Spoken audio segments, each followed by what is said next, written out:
Hello বন্ধুরা, কেমন আছো সবাই? আশা করি অনেক ভালো আছো। আজকে আমি একটি কম্বাইন বোর্ড কানেকশন করে দেখাবো। নতুন ফ্রিজের জন্য যে লাইন করতে হয় তা আজকে দেখাবো। আমরা ওয়্যারটি ইনসুলেশন আলাদা করে নিই।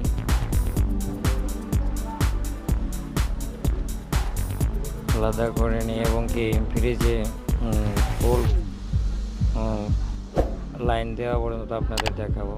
আমরা এক টুকরা তার এক্সট্রা কেটে নিই, তারপর আরেকটি তারের অংশ ইনসুলেশন ছাড়িয়ে নেব। এখানে দেখতেছেন যে এটা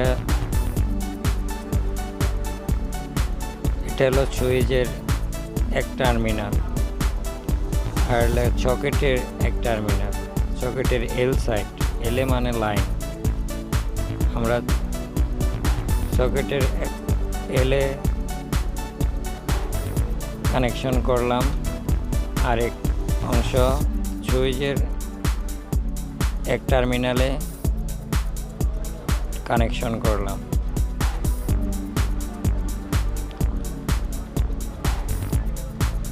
এখন আমরা কম্বাইন্ড বোর্ডের বক্সে তারটা ঢুকে নিলাম। এখন এনে নিউট্রাল, এই নিউট্রাল এলো আমরা কালা তারের অংশটা লাগিয়ে নিলাম, এবং আমাদের যে ফেস আসবে সুইচের আরেকটি টার্মিনালে লাগিয়ে নিব। এই কম্বাইন্ড বোর্ডটি হচ্ছে ওয়ালটনের প্রোডাক্ট। এক এক কম্বাইন্ড এক এক রকম কানেকশন হয়ে থাকে।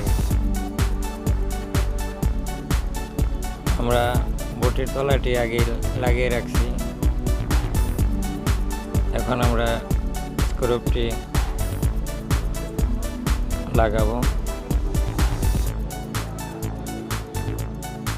আরেকটি স্ক্রু লাগিয়ে নিতেছি।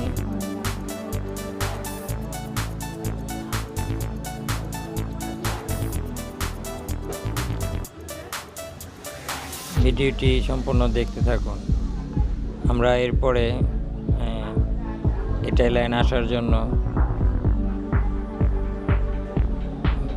আর ভিডিওটিতে একটি লাইক করবেন, কমেন্ট করবেন এবং শেয়ার করে দেবেন। আর বিদ্যুতের কাজ করতে গেলে, কানেকশন দিতে গেলে মেন সুইচটা পাওয়ার বন্ধ করে রাখবেন।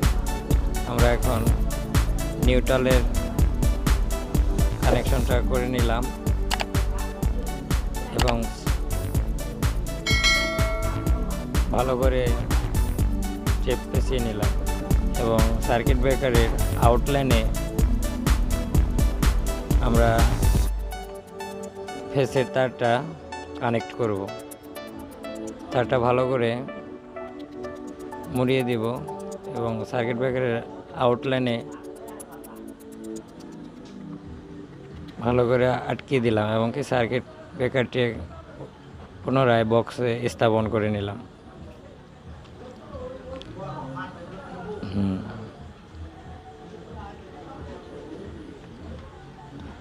আমরা পুরো পাওয়ার চালু দিয়ে দেখাবো। ভিডিওটি দেখতে থাকুন।